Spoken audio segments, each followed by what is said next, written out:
मैं उससे नाराज होकर दूर चली आई। मैं सोच रही थी कि शायद अजान मुझे मनाने आएगा, लेकिन जैसे ही मैंने पीछे मुड़कर देखा तो वो वहां से गायब हो चुका था। मुझे उस पर और गुस्सा आने लगा और मैं सीधे कॉलेज से घर आ गई। घर आकर भी मेरा दिमाग उस पर ठनक रहा था। मैंने सोच लिया था कि मैं उससे बात ही नहीं करूंगी, लेकिन क्या करती, दिल के हाथों में भी मजबूर थी।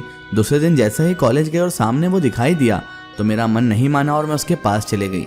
उसने जैसे ही मुझे देखा तो कहने लगा, कल के लिए मुझे माफ़ कर दो यार, मुझे सच में नहीं पता था कि तुम इतना बुरा मान जाओगी। मैंने कहा ठीक है, अब माफ़ी मांगने की कोई ज़रूरत नहीं है, चलो। हम क्लास में बैठे। उसके बाद रोज़ के मामूल के मुताबिक हमने कैंटीन में भी वक्त गुजारा। बहुत देर तक हम इधर उधर की बातें करते रहे, लेकिन मुझे आज भी ताज्जुब हो रहा था कि अजान ने एक बार भी मेरे बर्थडे का जिक्र नहीं किया था। मुझे लग रहा था शायद वो कोई सरप्राइज़ की तैयारी कर रहा होगा और कल परसों में मुझे बता देगा, लेकिन ऐसा कुछ भी ना हुआ। रेगुलर हम मिलते रहे, रोज मिलते रहे, लेकिन उसने एक बार भी बर्थडे का जिक्र तक ना किया। अब मेरे बर्थडे में सिर्फ 2 दिन बचे थे और अब मैं खुद आईने बाईने से उससे बर्थडे की बातें निकालने की कोशिश कर रही थी।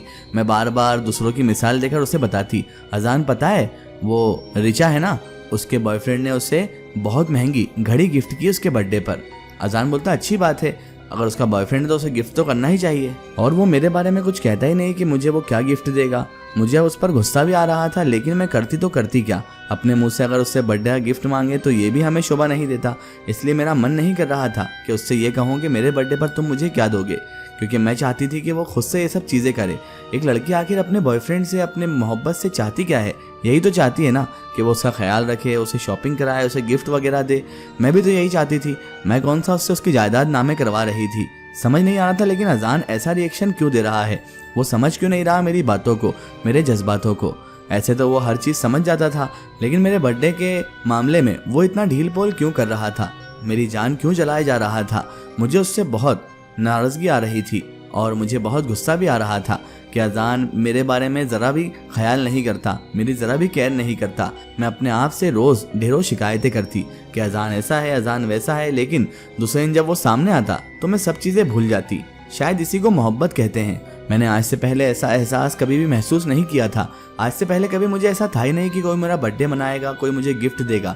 घर वाले जो देते थे उसे खुशी खुशी रख लिया करती थी, लेकिन पहली बार किसी से उम्मीद लगाई थी और शायद मेरी उम्मीद पर पानी फिरने वाला था। मैंने गलत इंसान से उम्मीद लगा ली थी। बल्कि मैं तो कहूँगी कि कभी भी किसी लड़की को उम्मीद लगाना ही नहीं चाहिए।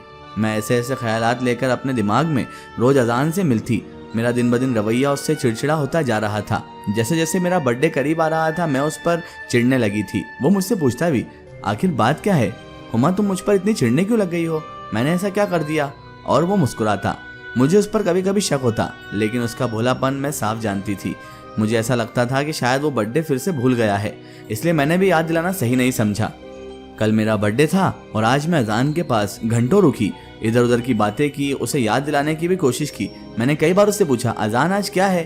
तो वो कहने लगा मंडे है। मैंने पूछा आज कुछ स्पेशल है क्या? तो कहने लगा कैलेंडर देखा था, उसमें तो कोई स्पेशल तारीख थी नहीं, आज क्या हॉलीडे वॉलीडे है?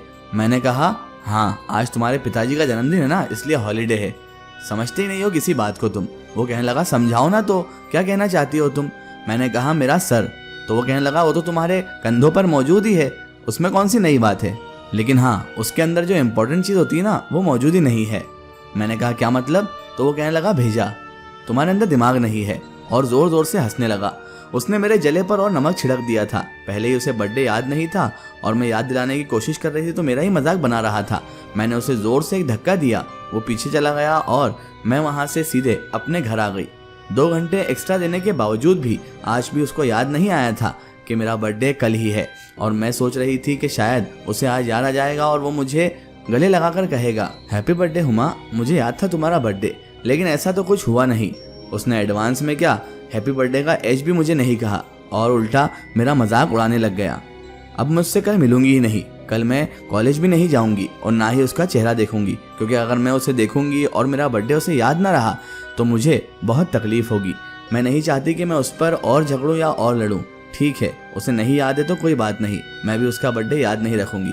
फिर याद आया कि उसने तो बर्थ डेट बताई नहीं थी। उस पागल को तो इतना भी नहीं पता कि वो किस दिन पैदा हुआ है। मैं भी किस बंदे से इश्क कर बैठी, किस बंदे से दिल लगा बैठी। मैं भी अफसोस कर रही थी। अब गुस्सा तो वाजिब ही था, इतने बड़ा जिंदगी का दिन था और मेरे अजान को, मेरे इश्क, मेरी मोहब्बत को ही वो दिन याद नहीं था, और जबकि मैंने उसे बताया भी था। हो सकता है कि वो भूल गया हो, क्योंकि आजकल ज़िंदगी बहुत बिजी भी चल रही है उसकी। वो मेरे पास बहुत कम टाइम बिताता है, लेकिन मेरा बर्थडे तो कम से कम उसे याद रखना चाहिए था। यही सोचते सोचते कब रात के 11:30 बज गए, मुझे पता ही न चला। मैंने बोला चलो हुमा अब सोया जाए। न जाने कब अजान और मेरे बर्थडे के बारे में सोचते सोचते मेरी नींद लग गई। अभी मैं थोड़ी हल्की नींद में ही थी कि अचानक मुझे अपने रूम में खटपट की आवाज़ सुनाई दी और फिर रूम में रखा हुआ गिलास ज़ोर से गिरा। स्टील का गिलास था, आवाज़ अच्छी खासी आई थी तो मेरी नींद खुल गई।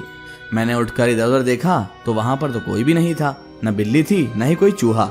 मैं उठी, ग्लास उठाया और वापस मैंने टेबल पर वो ग्लास को रख दिया और वापस आकर अपने बेड पर लेट गई।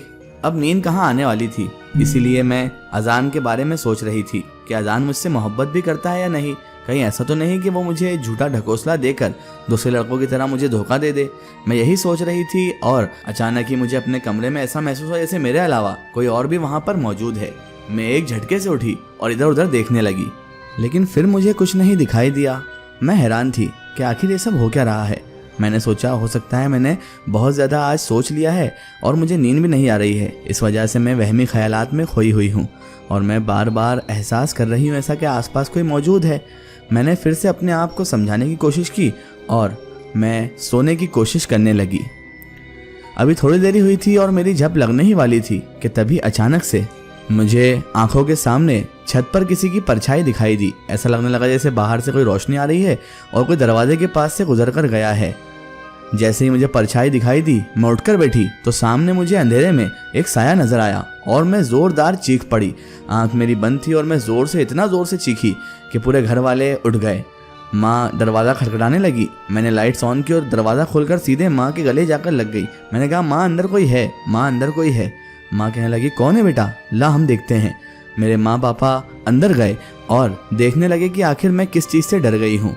उन्होंने पूरा कमरा छान मारा, आधे घंटे तक पूरा कमरा छानते रहे, लेकिन उन्हें कुछ भी नजर नहीं आया। वो कहने लगे बेटा शायद तूने कोई बुरा सपना देखा होगा, क्योंकि यहाँ पर तेरे कमरे में तो कोई भी नहीं है। मैंने कहा आप ठीक से देखिए माँ, मैंने अपने आंखों से किसी की परछाई देखी थी, बहुत डरावनी परछाई, तभी तो मैं इतनी जोर से चीखी, वरना मैं थोड़ी ना चीखती। माँ कहने लगी बेटा ऐसा होता है, कभी कभी हम नींद में होते हैं और हमको लगता है हम सपने में नहीं बल्कि हकीकत में सब चीज़ें देख रहे हैं। तेरे साथ भी ऐसा ही होगा बेटा, क्योंकि अगर कोई होता तो ये लाइट्स में कहाँ छुपता वो। और देख तेरे कमरे की तो खिड़की भी बंद है, तो फिर कहाँ से कोई आ सकता है, और खिड़की अंदर से कौन बंद करेगा। हमने सब दूर देख लिया बेटा, कोई भी नहीं है, तू आ जा और आराम से सो, और अगर तू कहे तो मैं सो जाती हूँ तेरे पास, तुझे अगर डर लग रहा हो तो। मैंने कहा माँ मैं डरती नहीं हूँ, बाकी मैंने अपनी आंखों से, लेकिन हो सकता है माँ मैंने सपना ही देखा हो, क्योंकि मुझे अभी वैसे भी नींद कम आ रही थी और जब लगी तो अचानक खुल गई। हो सकता है मैंने सपना ही देखा होगा, आप ठीक कह रही हैं। मैंने माँ बाबा को बताया और उसके बाद माँ बाबा अपने अपने कमरे में चले गए और मैं अपने रूम में आ गई। कमरे का दरवाज़ा अच्छे से लॉक किया, खिड़की देखी, वो भी अच्छे से लॉक कर दी। फिर मैंने सोचा कि क्या वाकई में हुमा तेरा वहम था, वो परछाई वाकई में तूने वहम में देखी थी क्या।